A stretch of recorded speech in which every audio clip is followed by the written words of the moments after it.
На ранковій зорі одного з особливо теплих днів, коли сонце творець світу плив у своїй ладді по безхмарному блакитному небу, ми вирушили до ще одного дивовижного місця, що у давнину було омріяним для кожного єгиптянина. У середній Єгипет, до славетного Абідоса.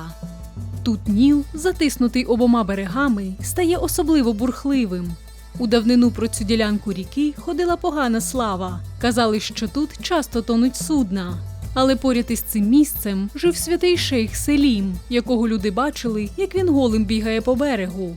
До нього приходили власники суден за благословенням, яке за віруваннями захищало їх від лиха на річці. Ця людина давно померла, але його гробницю ще довго шанували.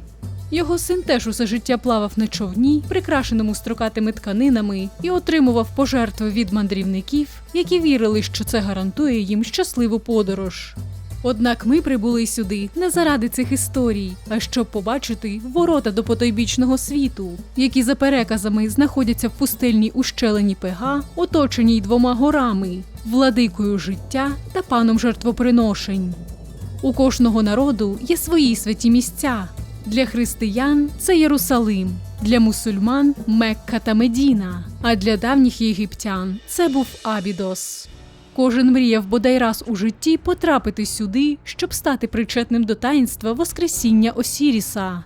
Щороку в листопаді, в місяці Хаяк, божественна процесія виходила з головного храму Осіріса Комаль-Султан з його сонячною ладдею й несла її в ущелину.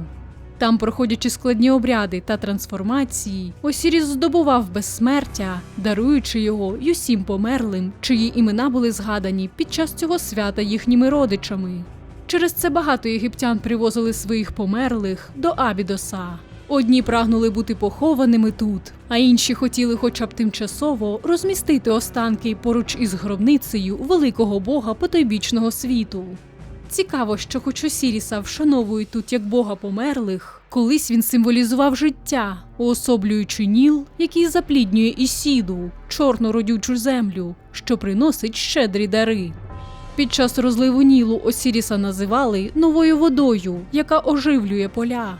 Він помирає із відмиранням рослин, щоб воскреснути наступного року, що символізувало його вічне життя. Згодом Осіріс став богом-покровителем мертвих, змістивши з цієї ролі іншого господаря Абідоса – Анубіса. Його зображували у вигляді вовка чи шакала, бо ці тварини часто бродили біля поховань на межі пустелі.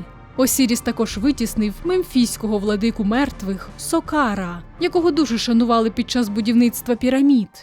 Сокар майже забувся, а Анубіс залишився богом-муміфікатором, який навчив єгиптян мистецтву створення мумій. Однак історія про смерть Осіріса, його воскресіння у вигляді божественної мумії, верховного судді та владики мертвих у потойбічному світі набагато більше сподобалась єгиптянам.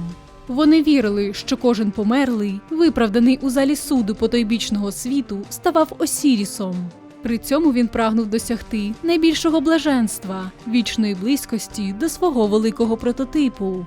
А що може бути ближчим, ніж гробниця древнього царя, яка також розташована тут, у Абідосі, неподалік від воріт до потойбічного світу. Сьогодні вона відома як Осіріон і досі є популярним місцем паломництва, але тепер уже для туристів, які також мріють доторкнутися до таємниць давнього світу. Особливо захоплює те, що попри велику кількість легенд, міфів і вірувань стародавніх єгиптян, навіть із тим, що різні боги часто виконували однакові функції, у них за винятком Амарнського перевороту майже не було релігійних чвар. Кожен міг вшановувати тих богів, які були йому ближчими, і вірити в те, у що йому хотілося.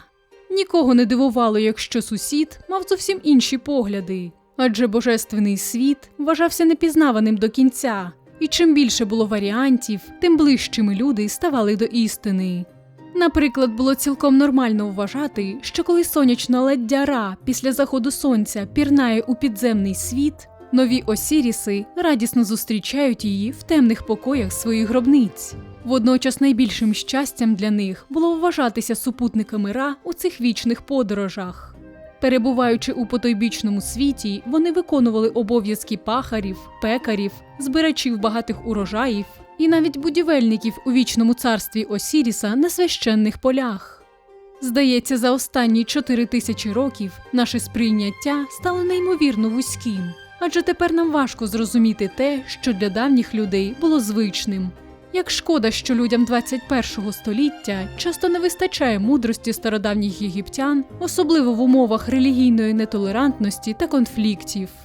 Однак у цій дивовижній країні, де торжествує вічне життя, не варто зупинятися на сумному. Адже попереду нас чекають два найкраще збережених храми стародавнього Єгипту, які дійшли до нас майже у своїй первісній красі. Огюст Марієт казав, що достатньо 2 речень, щоб описати цей досконало збережений храм. Розпочатий за Птолемея XI, добудований за Тиберія, а розпис завершено за Нерона. Ісус Христос саме жив у Єрусалимі, коли завершували цей храм. Однак, як і багато інших, він зведений на місці давнішого святилища, настільки старого, що ще Тутмос III у 14 столітті до нашої ери, а до нього Пепі І у 23 столітті до нашої ери, уже займалися його відновленням, вважаючи це місце спадком забутих часів. У цьому храмі єгиптяни поклонялися тріаді богів. Головній богині любові, краси й добра Хатхор, її чоловікові сонячному гору з Едфу і їхньому сину Іхі, молодому гору, що об'єднує верхній і нижній Єгипет в одну країну. Хатхор також шанували як богиню неба, яку зображали в образі корови, лагідної тварини, що годує своїм молоком і дарує життя. Проте ця добра богиня мала й інші обличчя. Вона могла ставати жорстокою, набуваючи образу левоголової богині Сехмет, або навіть приймаючи свою гнівну форму – богині-матері Табітет, великого чорного скорпіона з палаючими очима. Єгиптяни, однак, любили її навіть у цьому вигляді і називали Шеретауен-Ра – крихітка на руках бога сонця. Вона також є господиною Ренепет, богинею року, яка керує життєвими циклами і на Новий рік викреслює зі свитка життя імена тих, кому судилося померти цього року, та уособлює зірку Сіріус, що сповіщає про новий розлив Нілу. Однак тут, у своєму храмі в Дендері, її шанували насамперед як богиню любові, краси, розквіту та постійного відродження природи. Греки ототожнювали її зі своєю Афродітою. Її широке лагідне обличчя, обрамлене важкими косами, прикрашали милі телячі вушка, а на голові між рогами розташований великий сонячний диск на згадку про те, що вона – улюблена донька бога сонця Ра. Щодня черговий жрець мав входити до святилища зі статуєю богині, запалювати перед нею пахощі, читати встановлені молитви та заклинання. Після ритуального обмивання статуї на неї вдягали чистий одяг. На стелі цього храму зображене одне з найвражаючих утілень богині неба Нут. Її батько, сонячний бог Ра, наказав їй піднятися вгору, витягнути спину й прийняти положення покою. Її тіло стало небесною височинню, а руки й ноги – 4 стовпами, які підпирають небо. У цьому положенні вона підтримує на своїй спині священну ладдю бога сонця, що подорожує небесами. На її тілі мерехтять зорі, її огортає запаморочлива висота. Вона здригається, але за наказом Ра, бог повітря Шу підтримує її. А її чоловік, бог землі Геб, підставляє пагорби та гори, щоб їй було зручно. Тут також є зображення відомої гордої цариці, яка дуже любила цей храм, дружини та сестри Птолемея XIV – Клеопатри. Вона представлена в образі богині, поруч із якою стоїть фігурка її сина, народженого від римського імператора Юлія Цезаря – Цезаріона. У невеликому храмі народження, зведеному на честь юного сина головної божественної пари Хатхор і Гора, також відзначали культи бога Беса, маленького кривоногого карлика, якого дуже шанували жінки, що дбали про свої родини. Не зважайте на його трохи гнівний вигляд.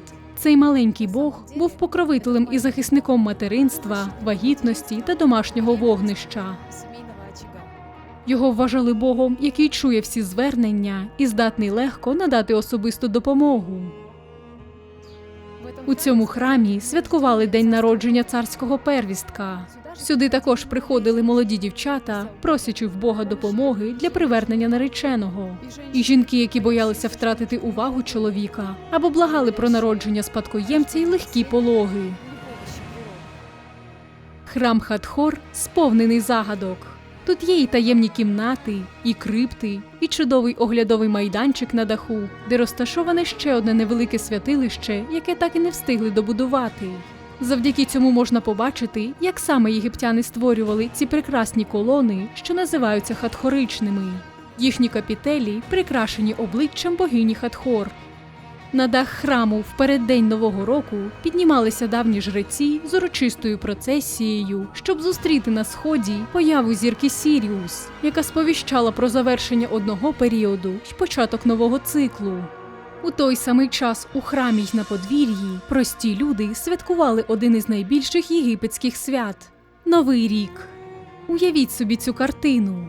У передсвітанкову ніч, освітлену факелами й олійними світильниками, серед ароматів смолистих пахощів і різнобарв'я квітів, у супроводі танцівниць і музикантів із флейтами, кастаньєтами та храмовими арфами, жреці виносили статуї богів і богинь до збудженого натовпу, який зібрався біля храму. Кульмінація процесії наставала в таємничій тиші, коли всі чекали світанку й появи улюбленої зірки, провісниці нового розливу Нілу й благодатного року. Як тільки Сіріус сходив разом із першими променями сонця на чистому ранковому небі, натовп вибухав радісними криками, звуками гімнів і танцями. Таким був величний єгипетський Новий рік, наповнений світлом і надією на майбутнє.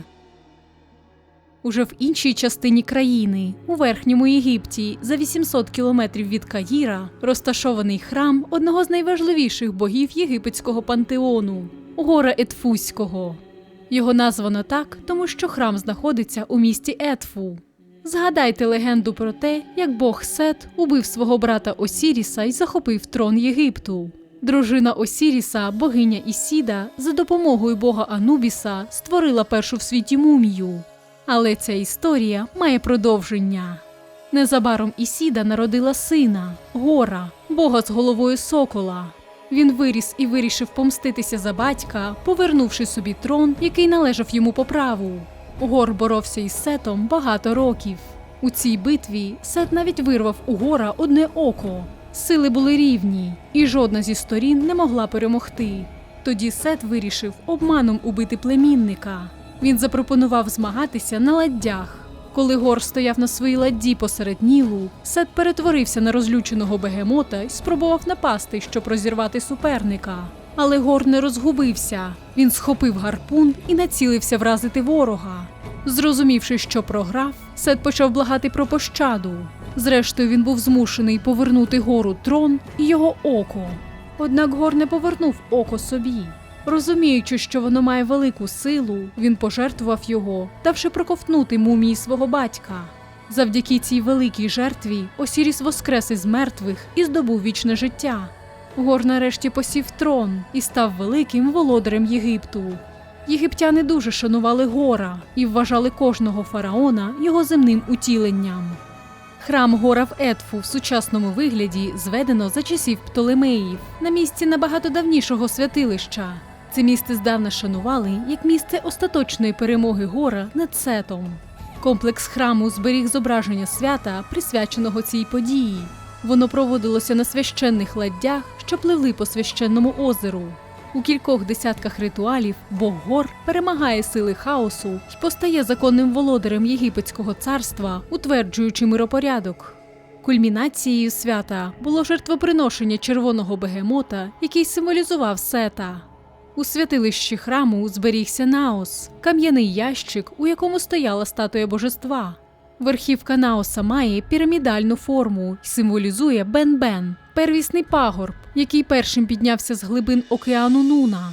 Тут також представлена реконструкція священної ладді, створена французькими спеціалістами у 1950-х роках. Хоча вона не є оригіналом, реконструкція дає чітке уявлення про те, як виглядали священні ладді богів. Храм Гора за своєю архітектурою дуже схожий на храм Хатхор у Дендері. Це стосується і планування, і розташування внутрішніх покоїв, і святилища, оточеного 3 маленькими камерами.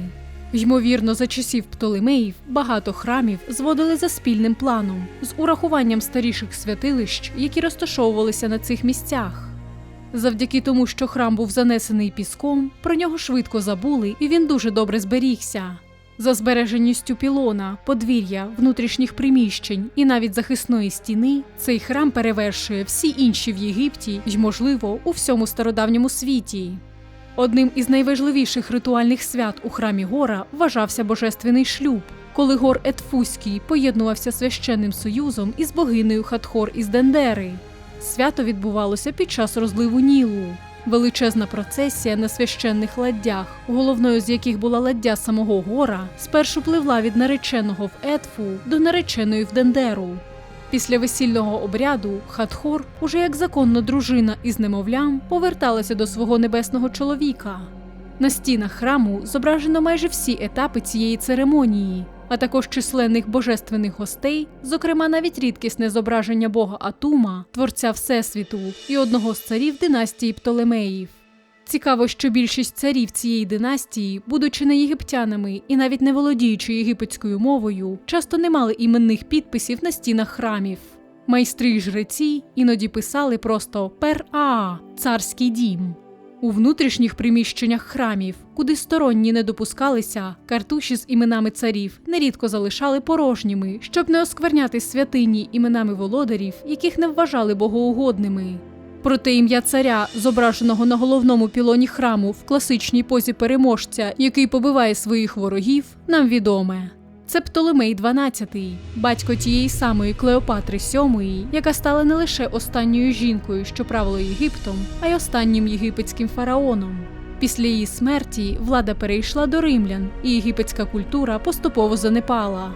З політичних міркувань Птолемеї протягом свого правління змушені були всіляко шукати союзу з могутньою кастою єгипетських жреців. Вони намагалися створювати видимість існування єгипетської державності з її традиційним устроєм і віруваннями, всіляко підтримуючи храми і зводячи нові грандіозні святилища на честь народних богів. Птолемеї прагнули грати ролі древніх фараонів, але так і не змогли зрозуміти, що для єгиптян вони залишалися чужинцями. Вірування стародавніх єгиптян не допускали іноземців до ролі посередників між ними й богами, адже ті не могли принести в цей світ божественне дихання вічного життя. Гроші, за які купувалася підтримка жреців, у чомусь і справді відігравали роль, але не для простих людей, адже вічне життя не купиш за жодні скарби. Храм у Етфу належить до тих святинь Єгипту, з якими важко розлучатися. Шкода покидати це місце, ледве встигнувши ознайомитися з його величчю. Але день короткий, і нещадне сонце, попри свою любов до єгиптян, вже наближається до стадії старіючого божества, бога західного сонця Атума. Він готовий сісти на останню в денному циклі ладдю, щоб зануритися в ущелину заходу біля Абідоса й пливти підземним світом у години ночі, відвідуючи всі 12 покоїв потойбічного царства. Але ми знаємо, що Володар Небес наступного ранку знову зійде на сході у вигляді новонародженої дитини у квітці водяної лілії. Його зустрічатимуть радісні павіани й усе людство, радіючи приходу нового дня. В Абідосі обов'язково відвідайте храм Сеті І із прекрасно збереженими кольоровими рельєфами, кращих за які ви не знайдете в усьому Єгипті, та храм Рамзеса II. Вони не ввійшли до нашої розповіді, тож ми просто залишимо їх тут як частину нашої подорожі.